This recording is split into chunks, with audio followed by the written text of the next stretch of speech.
Hello, everyone. So today we're going to start with learning hours. All right.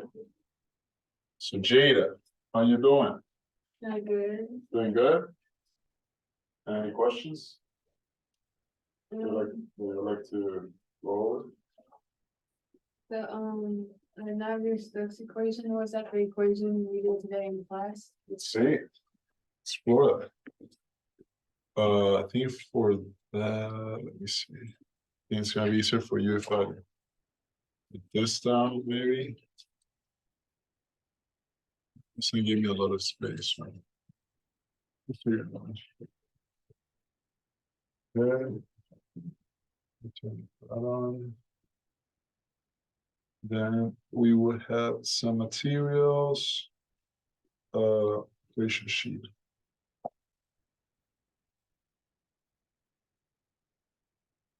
Um,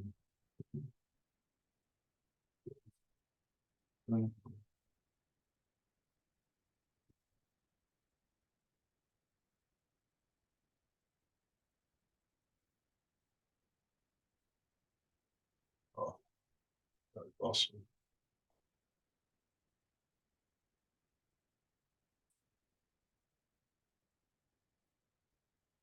We also have, we go to the textbook really quick and be able to.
So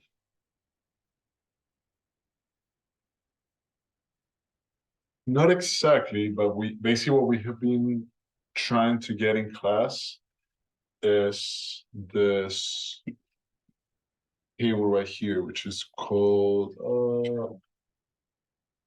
the conservation of momentum. But technically, what Navier-Stokes is having. Oh, let me share my screen better. Having all of this like equations over here, like written down, and what they mean or what they are is all the possible forces, shears that you can have in your volume, and it could be either rectangular, cylindrical, or spherical. And basically, what you do is that based on the assumptions that you have, you would uh, cross some of these terms out. For example, in the problems that we have had so far, we have velocity going in only one axis. So, for example, in that case, you would know that the velocity component in the y direction, the z and the z component are zero. So all of this terms like pretty much cancel out. And that's pretty much what you do. You have like a general equation, and from there what you do is that you start like canceling out what you don't need. The the idea from this would be to uh get a piece of paper of these equations, not necessarily write them down in your exam, but actually this is like the general equation, and then you would like cross in that paper what you don't need, and then you transfer over the equation that's specific to your problem. Yeah, pretty much. For example, if they say like, oh yeah, gravity effects are relevant, so you would cancel out all of this components of P of delta G Y, delta G X, and delta G Z. we haven't gotten there yet, so I'm not sure if we're gonna. I don't think you're gonna be asked necessarily to do Navier-Stokes, which is basically like this set of equations right here, which are pretty similar, pretty much same, different like directions and stuff. But yeah, that's pretty much it. I would highly recommend you to go over the different equations that you have in your sheet. So maybe there are some that for some reason you see you might need it, it's not here. Like for example, here you want get the average velocity. You also need pretty much, I'm sure you get an equation about acceleration or mass flow rate. Those are equations that you need to know. Like for example, if I remember correctly, the average velocity is equal to 1 over the area of that surface, and then a dot product between the velocity vector and the unit normal vector, the area. And then if you want to go for flow rate, that's basically multiply the above equation by area, and then you get your flow rate. Yeah, that's pretty much it. All right. You have any questions with a specific problem or something that you like to go over?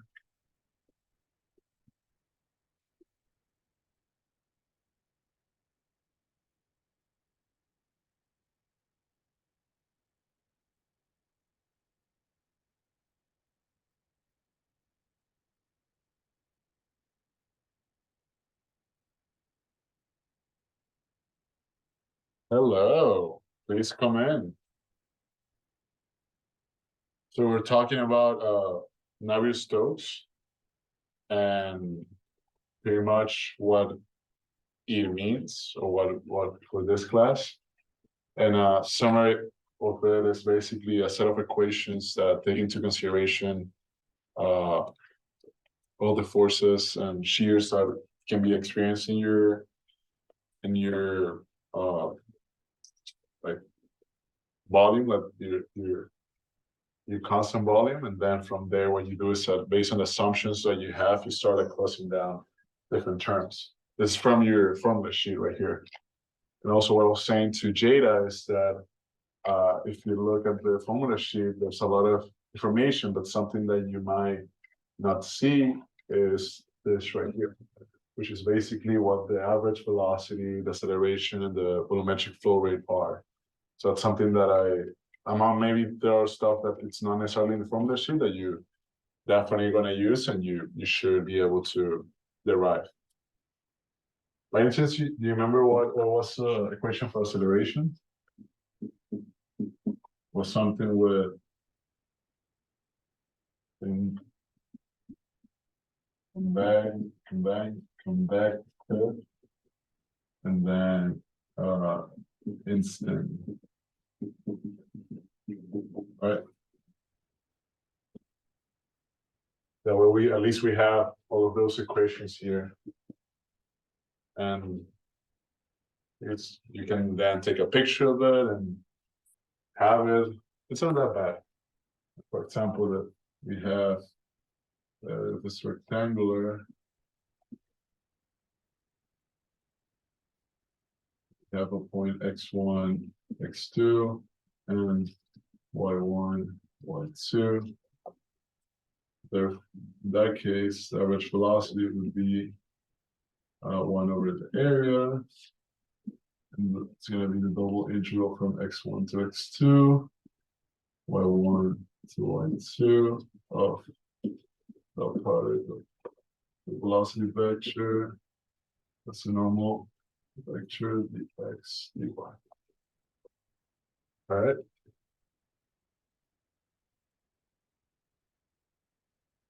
I also was asking if you had any questions about the homework, the quiz, anything that we can go over. Yeah, so I think we haven't get to the equation, but like, do you know what is gonna be how is the? The Navier-Stokes? Mm-hmm.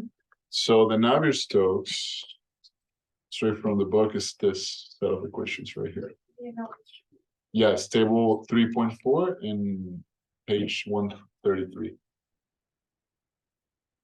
It's on their files and books. oh, So there, usually what you do is that you get this set of equations, and similarly, as was explaining here, you would go and cross based on your assumptions, you cross whatever you use. Things with this is that Navier-Stokes is for incompressible Newtonian fluids. So if they are not Newtonian and not incompressible, then you cannot use Navier-Stokes. You have to use this. And for example, here you have like your shear rate. I mean your shear, but here you already have your mu times velocity over, which is like the derivation of the Newtonian. Like already the shear already was like how do I say it? Like decomposed into its component, because we know that the shear the plane x direction y is going to be equal to the shear rate of x, which is equal to the derivative of the velocity in the x plane respect to y times yeah.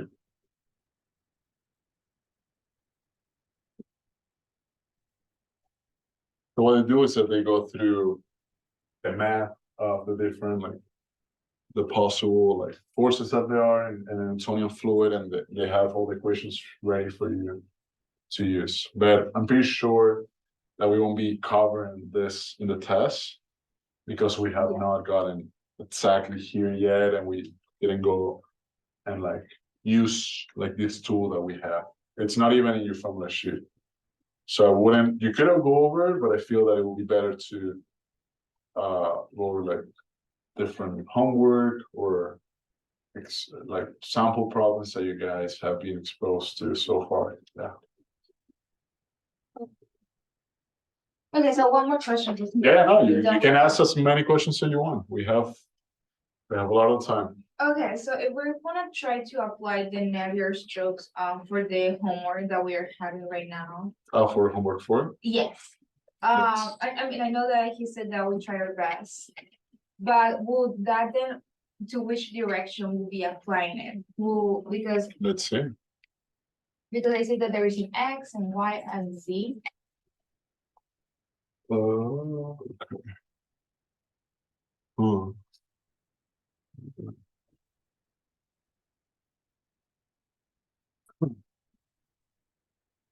Here, which questions are you talking That about? is three C. 3Z.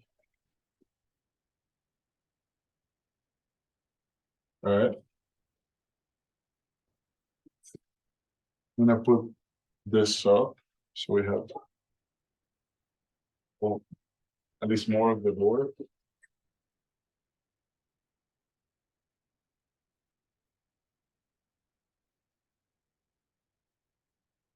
See. Okay.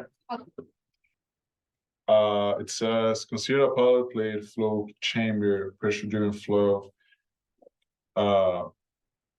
So narrow rectangular channel, make the following assumptions. The pressure varies only the direction of flow.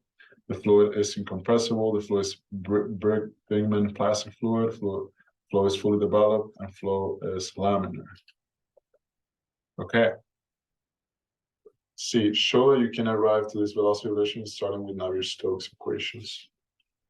Okay, so what are the assumptions here?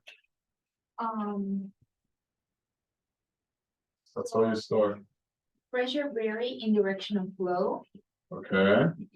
What does it tell you? That we're gonna have delta P over L. Yes.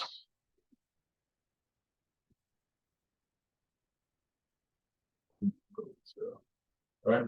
Mhm. Yeah, there's That our density is constant because the fluid is incompressible. That's right. That we have a breaking plastic fluid.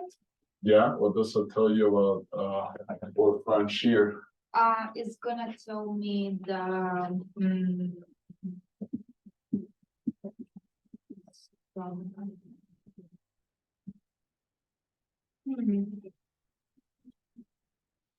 um, like mu times. I don't know those symbols. This is tau. This means tau. It's like that? Yeah. No, it's not like that. It's y. Yx Yeah. equal to positive negative yield strength Yeah, the yield stress. Yes. plus that thing. Oh. Yeah, and then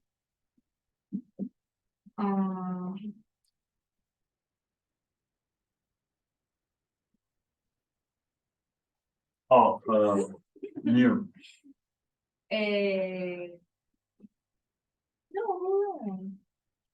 The constant time, the constants, and then Oh, sigma. yes, Sigma. Yeah. this, Sigma x. yes, yeah, yeah. All right. That's good. That's good. The other assumption is that it's fully developed. What does that mean? Jada. It's like a low steady state, so Uh-huh. that would mean So what does it mean to be fully developed? um there's no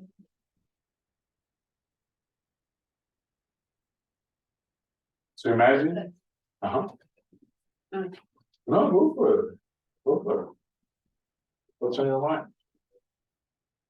Say something. Let's see how we can arrive. If I ask you that on the test, what would you say? How would you write it? What's fully there's developed? no accumulation or Okay. Okay, that's a way of saying it. But it, more than what basically what it's saying is usually when imagine that you have a glass of water, right? And then you drop down like a drop of dye. Usually when you drop it, the drop like creates sort of like these tentacles color that is starting to diffuse through the water, right? So usually when a liquid starts from velocity 0 and it has a positive acceleration, and it's like starting to move, that's really similar to that. That's the profile of the liquid, like very amorphous, doesn't really have a profile. So when you're talking about fully developed, it's that it already surpassed this point of amorphous behavior, I guess. And now it has a defined profile, which you can gather more information from. You can say like you can apply the no-slip condition, you can stay with Bmax and that kind of thing. That's what it means. All right, so we're saying that it's very fluid. It's fully developed. Fully developed and laminar. Yeah.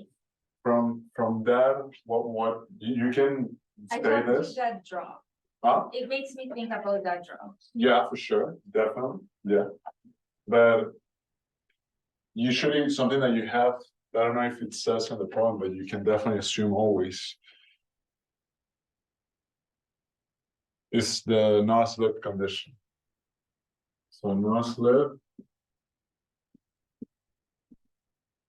plus a laminar.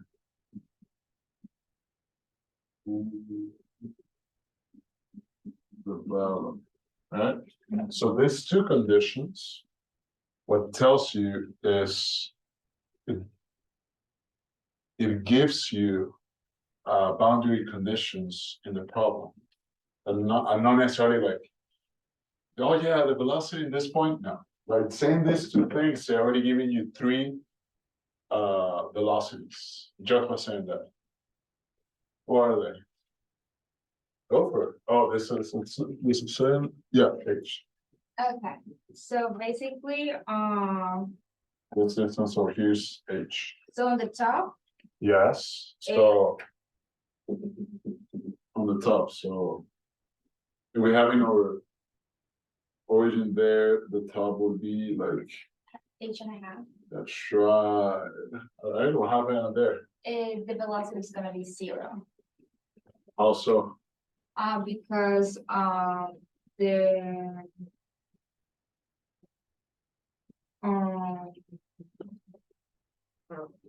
Wait a second, I know.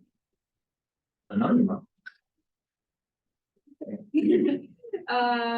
Okay, no. Because, Are we talking about plates moving, cylindrical stuff moving around? Or what type of fluid movement is this? What's the driving force? I mean, there was laminar, but. No, that's not necessarily a driving force. It could be a laminar flow, but it can be a flow because of certain force. Okay, So what's the force that is driving this fluid flow? I think it was. If you read it, it says so on the problem. Okay, wait.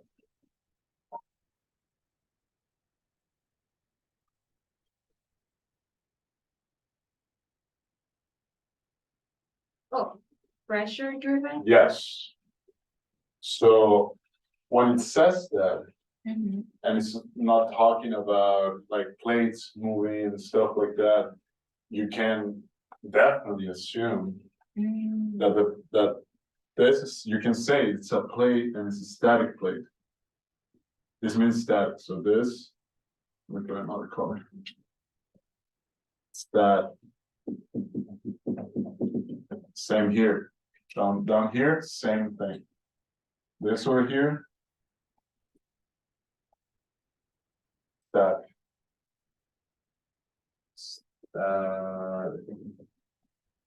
Since we know this no-slip condition, what it means is that, or what it tells you is that the velocity that the fluid has at this intersection, like the velocity of the fluid at that point is the same velocity as the surface. So if the surface is static, the velocity of the fluid is also static at that specific point of contact. Okay. So that's why you can say, yeah, the velocity at this point is equal to 0. And when I don't really know if Dr. Lewis is gonna ask you like this type of questions, but just I want you to be like confident on your answer because I feel that might be some questions that are gonna go your way. Like, yeah, calculate this, but why? And then like, well, I don't know. Start freaking out. But it's okay, you won't freak out. You will get 110 of 100 in this test, both of you. It's gonna be all the points plus this credit, yeah. All right, so we know this. What else do we know? That, when our velocity, when h is equals 0, it's gonna be our maximum velocity. That's right. So velocity y equals 0. So go to be max. What else?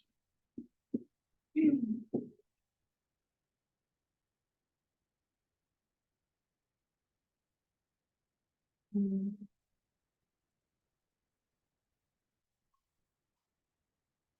I mean, when we said that the velocity, when y is equal to h divided by 2 equals to 0, I was also assuming that when y is equal to negative h over 2 was also gonna be 0, like Right. for both of them, right? Yeah. Okay.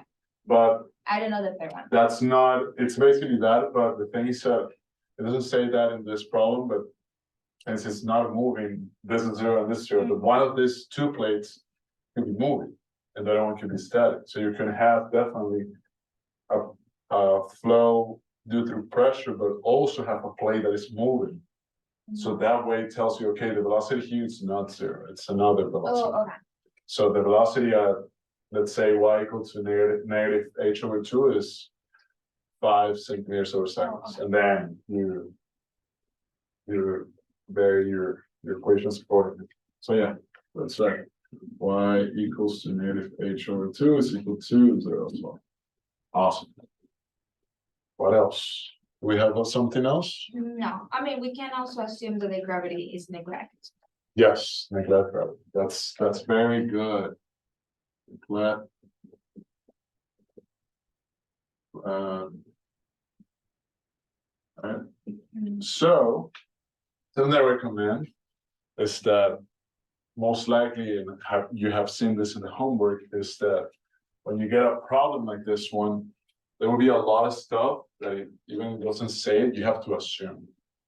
And basically over there where what is tested from you is that if you understand what do you need, what sauces, what seasoning you need in the soup that you're making while taking the test, I guess. Like you need to know whether the gravity is acting on the fluid, what are the conditions, what type of fluids it is, what's the plane that is going, shear, and also what type of topology or what type of shape does it have the container. Like in this case, a channel, but it could be also cylinder or even a sphere. So yeah, that's good. That's amazing. So from there, what we can get is go to, oh, it's gonna be kind of hard, but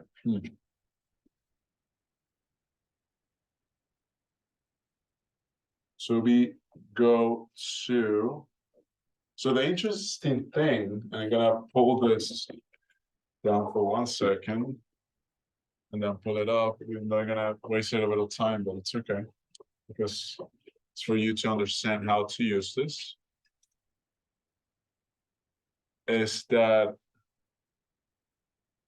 okay, in this case, we cannot use Navier-Stokes because this fluid is not Newtonian. You see, that's something that got me. I think it was in one quiz that was using Navier-Stokes left and right, but it's possible if the fluid is incompressible, which is the type of fluid that you have in this class, but also if it's Newtonian, because it already tells you what the rheology is, like how it's going to behave and all of that, which you don't have and BME plastic. In that case, you have to start from your conservation of linear momentum equations, and from there you state what the different, like what each of these terms are, and from there you derive the specific equation for your problem. So it's something to keep in mind. Don't always use Navier-Stokes. It's faster, of course, because it's already like a lot of stuff is already canceled out and derived for you, but you gotta be careful. All right. So basically, because it's not Newtonian, we cannot just like use that equation. You cannot use Navier-Stokes. We No. cannot, so we have to be using what we've been using on class. I mean, what you just. Yeah, the conservation of momentum. That's how it works always. Okay. Either it's Newtonian or not, because as I was saying before, it tells you it talks in terms of shear, not in terms of shear rate and what's the relation between the shear and shear rate. Yeah. Okay, this is gonna sound stupid. No, it's not. So, we are using, from the problem, we're gonna be doing, parallel plate flow chamber, so I guess it's gonna be a rectangular coordinates instead of the cylindrical coordinates. Okay, why? Because I feel I'm it's, not saying you're wrong or right, I'm just trying um, to understand your reasoning.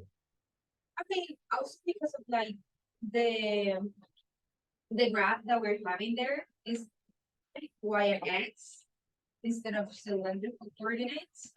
That's a good way of putting it, yeah, for sure.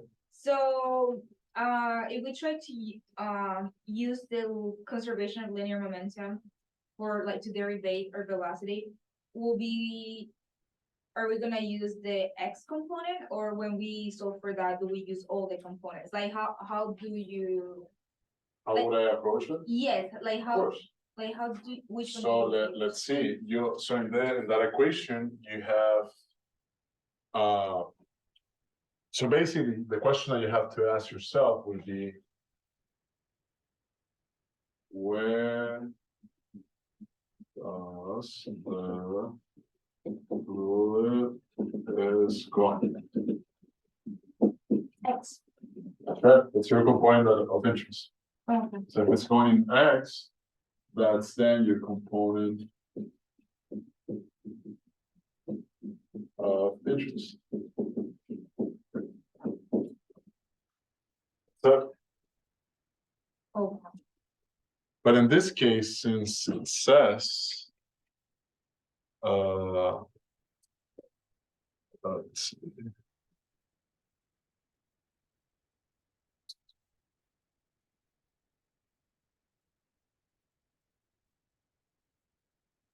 The thing that confused me a little bit is it talks to you about Navier-Stokes, even though you can't necessarily use it. But I guess it talks about in general about the momentum equations. But what you can do is, describe why you wouldn't use Navier-Stokes, and actually you would use the equation for linear momentum. okay. Maybe that's what it's trying to get you at. In fact, also at 5 today, you have office hours to Dr. Lewis. So we highly recommend you to maybe ask that specific question to him. Is it today? Yeah, it's today. Oh, okay. You could also ask him, and for sure, it's gonna be able to tell you exactly what to do in that scenario. But if I mean, if I was doing the homework, I would definitely do it that way. I would say, yeah, I mean, we cannot use the Navier-Stokes equation because we don't have an Newtonian fluid. However, we can go ahead and use conservation of momentum equations and move on. Yeah. All right. So okay, we have that that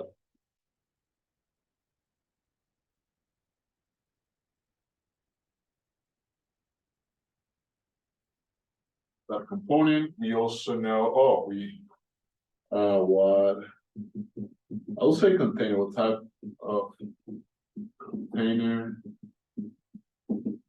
and as you said, it's rectangular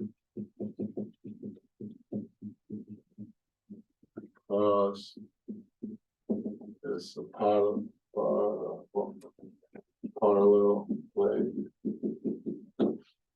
There you go. Done. All right. So since your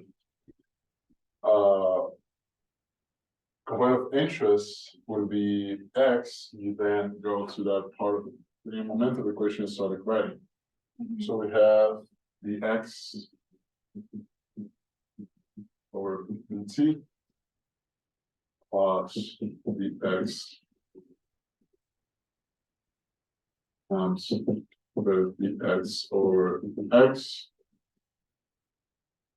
plus the Y times the velocity. X over Y plus VZ times partial derivative VX over Z. That's it for that. It's going to be equal to the gravity forces in the X direction minus pressure over X times the shear rate in the X direction over X plus YX over Y, I think, right? X over Y. Well, at this point, this is not a shear. This will be a pressure. This is in the plane of X going through X. And then we have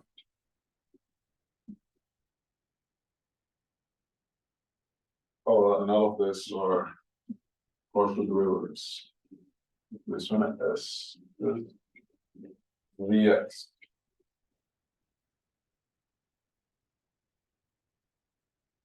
Vx over Z. All right.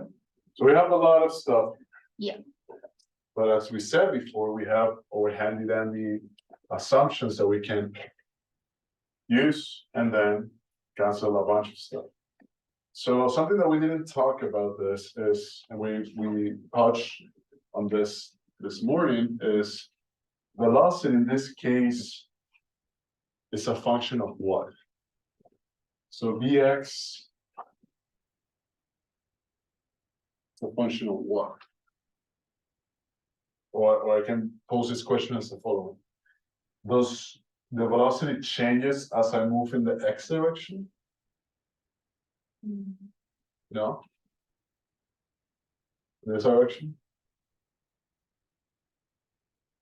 Why or why not? It's one of the assumptions right there. It has to do with the profile. I thought, I say it was constant because,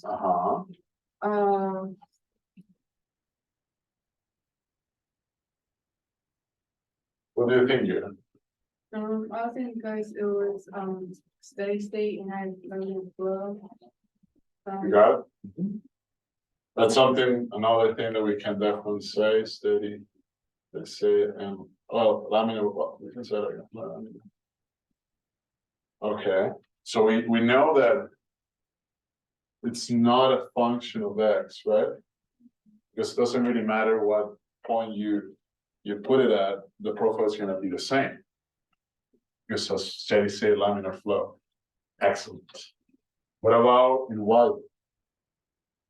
Does the velocity changes? The velocity in the X direction changes as you move in the Y direction? yeah, It does? I mean, it's depending on like where, isn't it? So it does or it doesn't? What do you think? I would say it does change. Okay, why? Because the the no slip conditions is 0. The non-slip, okay, due to the non-slip, okay. So it changes, yes, with respect to what? Yes. Because of the non-slip condition, it tells you something, of course. But what would you say on top of that? How would you like define it if you were to be asked that in the exam? Were to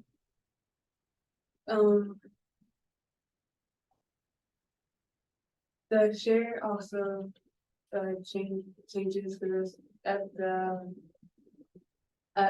y is 0, share would be share the velocity. No, here we're talking about only velocity. And shear is equal to this. Granted, we know that this part is has to do with velocity. So they are related, but not necessarily the same. Alright. So yes, you're both right, it changes with respect to y. And what you have to say is because it's laminar flow, the non-slip condition, and also you can see the velocity profile that changes with respect to where you're located in the channel. So we know that therefore the v of x is a function of y. Alright, so let's see. Okay, we know this.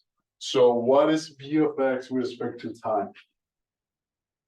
Does it changes? It's constant.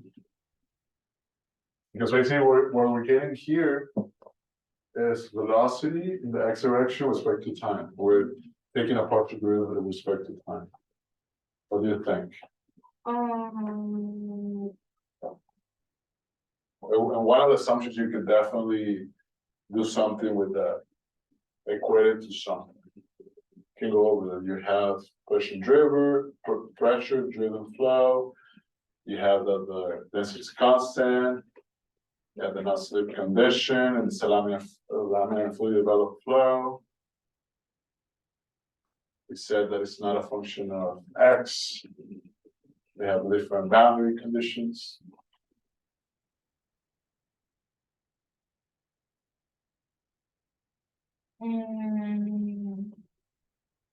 I mean, it should be 0 Okay, should we see why?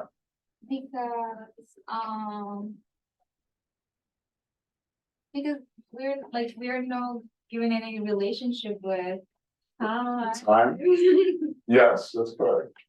Essentially, since it's fully developed, it's not the velocity in all of those points, even though it's changed with respect to height, it's gonna be constant. One vary because it's already fully developed. It's not in this, well, this transition phase I was talking about earlier, the weird tentacles of the dye or going around, But yeah, it's because of that. So we know we're first 1 to 0. Okay, what else? What about this? Bx with respect to x. What do we do with that guy? But before we go to there, Yes. so we said Let's that find out. we have 0 with respect to time because it's fully developed. Okay. It's fully developed. It's not a function of time also. The information you have is the velocity change with respect to the positioning within the channel, but nothing else. I think that our second one will also cancel. Yes, what? Um, So you're saying that the velocity that we have, which is I in think the x, won't be a function of x. Or one change with respect to x. it won't, it's gonna be constant. That's gonna be constant. All right, that's true. That'll be 0. But what about this guy? Dx with respect to y.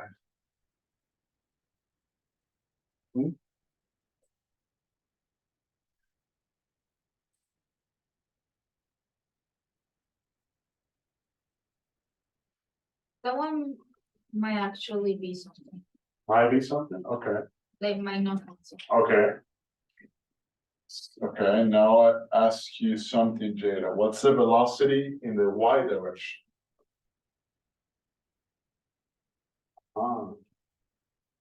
Would that be, This. um, Because you gotta look both sides, it's one term, but you have with the vegetable, you have a partial derivative, but then it's multiplied by something, which in this case, velocity in y direction. What's that? would that be 0 since we equal to gravity? Or There you go. So this term resolves as 0. Because of dy. Correct. Okay. You were right. The velocity in the x direction does change with respect to y. But since we're multiplying that with Vy, and we know that there's nothing happening in the y direction, we can, in terms of velocity, we can then say that that's 0. Okay, we're getting a lot of zeros everywhere. That's good. What about this guy? What do you say there? What is dx partially derived with respect to z?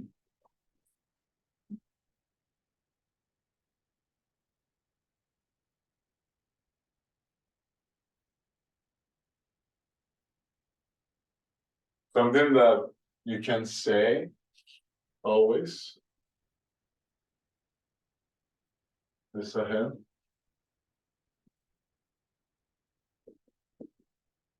Neglect edge effects. In this case, your edge is going to be C. Sorry, I just gave you the answer, but it's something that it's really powerful. Because we haven't talked about C, if C is like, ooh, then average those. So because these are edge, we can just like cancel them and say it's equal to 0? Yeah, we done. Then also the liquid is only moving the x direction. Yeah, okay. So the velocity you could also say it this way. Since the velocity is only moving, if you were to be asked, if the velocity is moving only in the x direction, Vz is 0. So knock it out. Awesome. All right. So you know what this was? So that whole side is gonna be 0. That's right. The thing is called we're talking about that today, mass movement, mass momentum, mass exchange, like mass flow, I think, mass flow. So yeah. All right. So let's go. What's happening that side? What's the velocity, the gravity in the x direction? We are neglecting The neglected, right? So it is equal to. 0. Let's go. Bye bye, gravity. All right. What about pressure? We said that it was delta P Okay. because it's But pressure my driven question flow. is, this pressure. Also, the pressure doesn't. Okay, so we know that. In that case, I have a question for you. So we know that pressure is equal.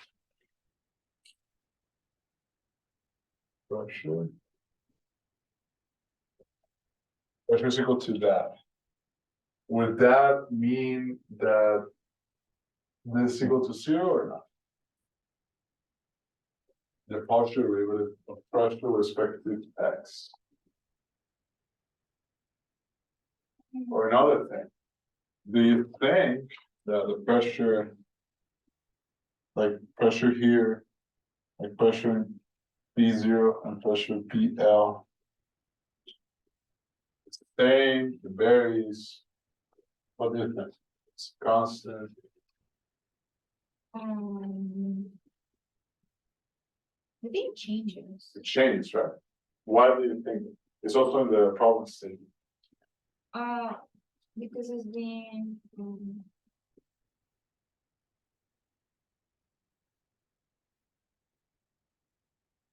What type of flow do we have? we are having a pressure driven flow. Right. So the only way this fluid is moving is we have a pressure gradient. And what that means is that you're gonna have a pressure gradient such that P0 is going to be greater than PL. That way it's gonna go this way. So when you have your P x plus delta x, which is PL, you have your PX x, basically the the change is gonna be in favoring that way. Because this, like, this, how's it? This one, no, this one minus this one's gonna be negative, therefore saying that it looked that way. So yeah, we don't eliminate this, partial derivative of pressure with respect to x. What happened with the shear or the tangential I and think orthogonal that forces? we're only have, I think, You think, what do you think? I think that we're only having shear on y-x. Yx, only this one. Okay, what happened with this shear? Well, this is not shear pressure. Well, it's in the problem says that it's gonna be a pressure bearing in the direction of the flow, and the flow is being only on the x-axis. Correct. So we can say 0 to this, 0 to that. So what do we get?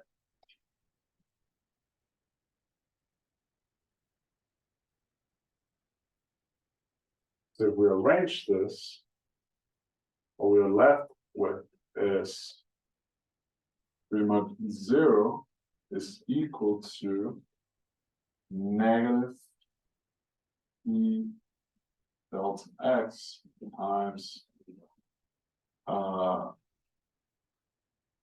shear in respect to x.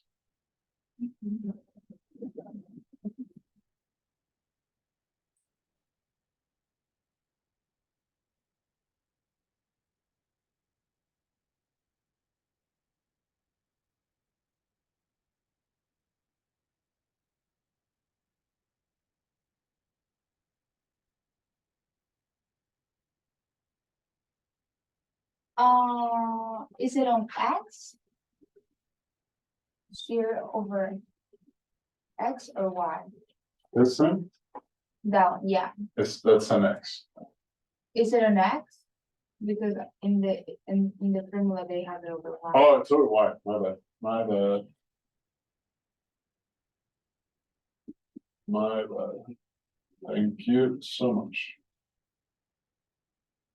Yeah, would make no sense. Yeah, shear is not changing with respect to x, so we'll do 0. You got it. See? Top of the word. So what do we, that's very much not a question. Like getting that equation, like I would first put a note in regards to Oh, yes. not being able to use Navier-Stokes. And then go ahead and derive, But how are we getting velocity from that? how do we get in velocity?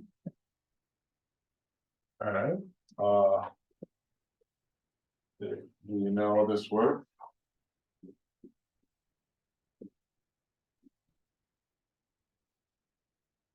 Yes. Knowledge. That's how we get velocity. So we said earlier.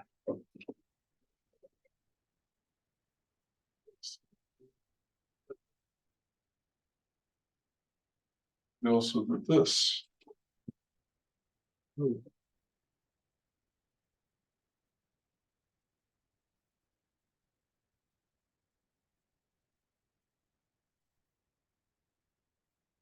So we already said that the shear is equal to that, right? Yeah. And like it's equal to yield stress plus shear rate times viscosity. But we know that viscosity, shear rate is equal to dvx over dy times viscosity. So that's how we get velocity. Make sense? So we know that shear, I think I could also write it down, whatever. Shear, which is in the x plane, y the right? No, that's not true. It's not true. It's not true. It's in the y plane, it's direction. There you go. It's equal to a shear stress plus, well, shear rate, which is the derivative of the velocity in the x direction with respect to y times viscosity. So from here, what we need to do is while you're there. This relationship. Okay.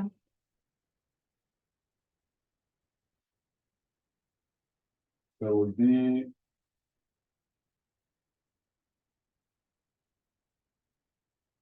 zero is equal to negative delta P over X times yield stress plus X Y. All of this respect to Y. Right?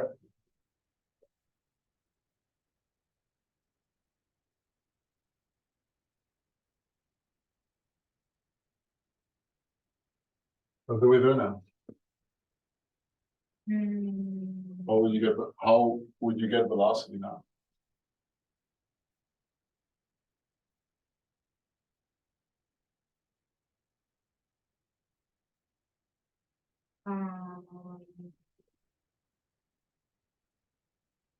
Else.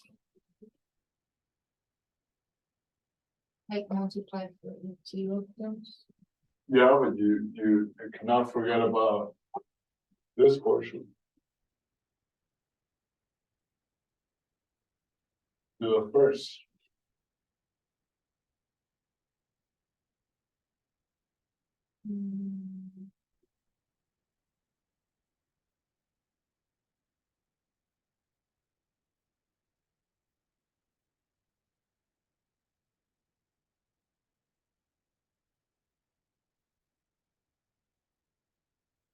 You cannot just apply it, but it's gonna tell you is that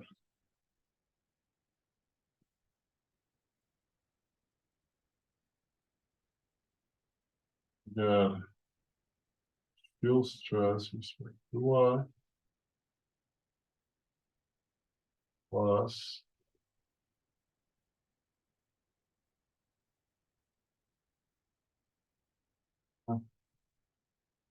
write it this way.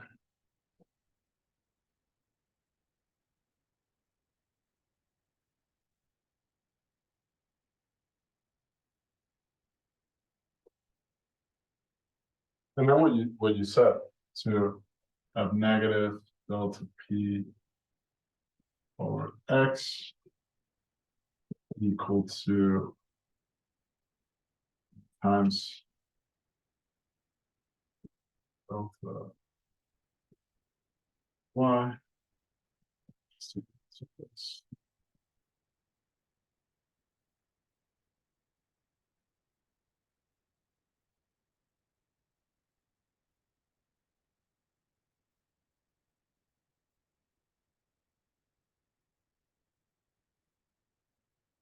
Right. So what do we do now?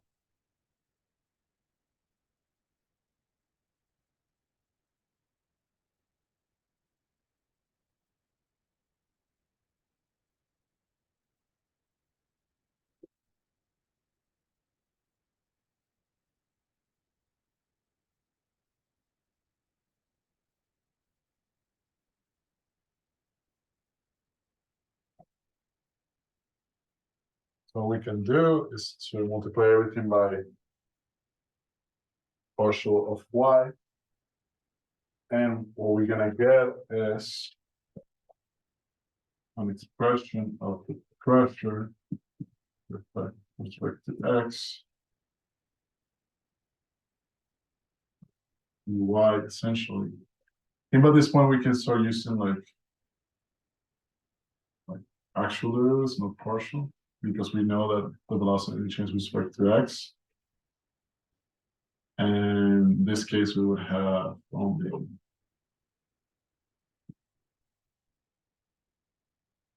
the only thing with this, it's kind of funny,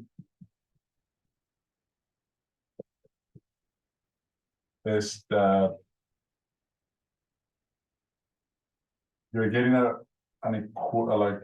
function with respect to X equal to a function with respect to Y. And that's how, and these two have nothing in common. Basically, you're saying the pressure change with respect to X, it's equal to the difference in velocity with respect to Y. We talk about this in class, not necessarily like this way, but we're saying that for functions that are not,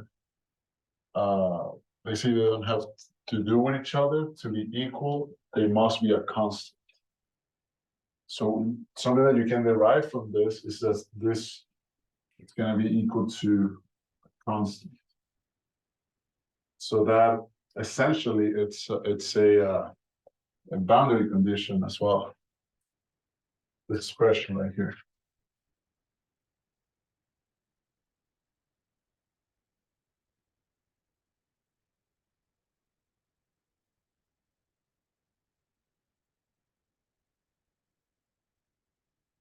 So with the, like the pressure would also be on the right side too, Sorry? like the, pressure, the, partial derivative of pressure. Would it also be, like above, Oh what? the, like the equation above it? Would the, it would also be on the right side also, since Yeah, all that is, you're saying this? This will be equal to C1? like the partial derivative of pressure. Is it like being multiplied by both the partial of the yield stress and the, partial of, We're thinking about this. the, like, two lines above it? Hello? Here? I guess, with the partial, would it also be multiplied by the partial of, like, The partial of X will multiply by this? I guess, and also by the, next one? Would Uh, also be on the right hand side in the equation. let's see.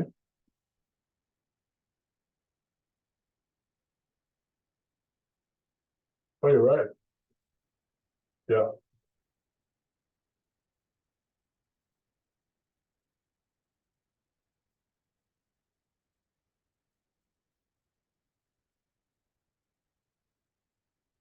Mhm.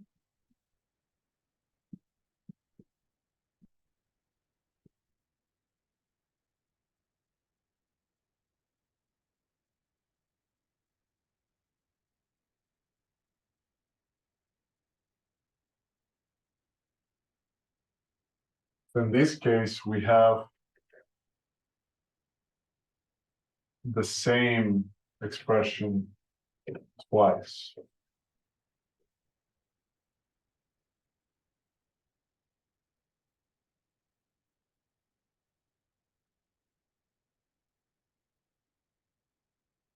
Here's something that I didn't want somewhere. Unless.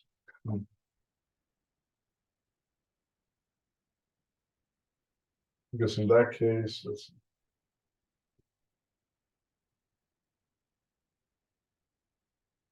Oh, yeah, well. We can look at it this way. So we know that, and that's a mistake I made. Unfortunately, we have to finish now because I'm already 4. Let's see if we can. So we know that based on this multiplication and the result being equal to 0, either delta P over X is equal to 0, or this whole expression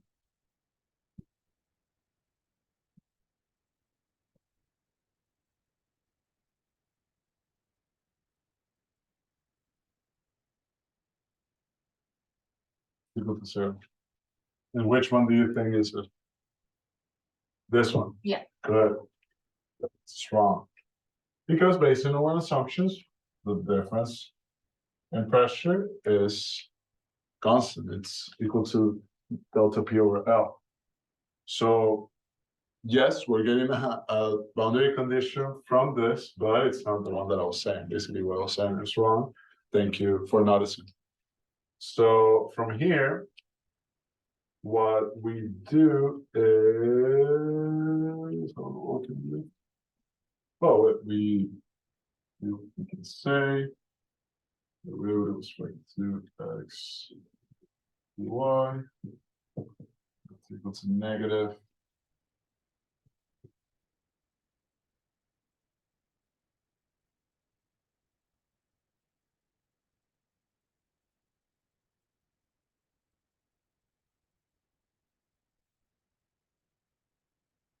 Yeah, I don't know if I'm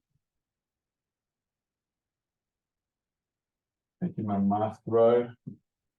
I think I am.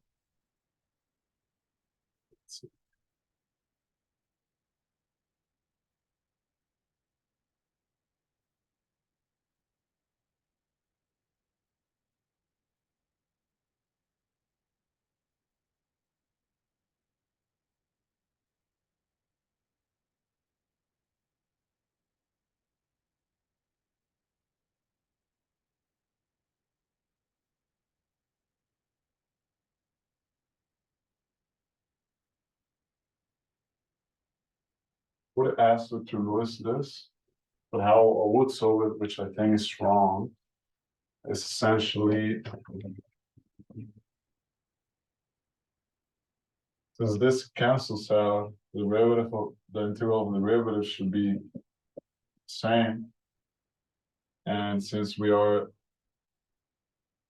I was thinking that because both of them are, so I took this, I divide them, and because both of them are like over the partial derivative of y, I just cancel that. okay. So I end up Yeah. with, Yeah, let's do it. It's something that essentially I'm not sure if I'm doing right, but that's how I would do it. I'll just like cancel those partial derivative of So you- y in both sides. So I will end up with a This? Jill's, yeah, over dvx over dy over times mu. And Makes then you sense. just- Makes and- sense. And then you move your mu to the other side and you put your dy in the other side, so you can get dvx and like, integrate both sides. Love it. I also think it's wrong, but like that was the only thing came to my mind.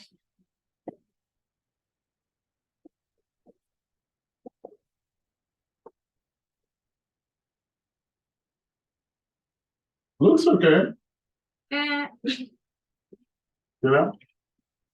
And then from the boundary conditions, you can say bx is equal to y equal to equal to 0 now to h over 2.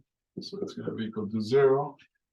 So we know that minus yield stress over mu times h over 2 plus C2 is equal to 0. So we know then that C2 is equal to yield stress over mu times h over 2. Therefore, dx is going to be equal to minus yield stress over mu times y plus yield stress over mu times h over 2. So the x is going to be equal to, we get this out of the way, so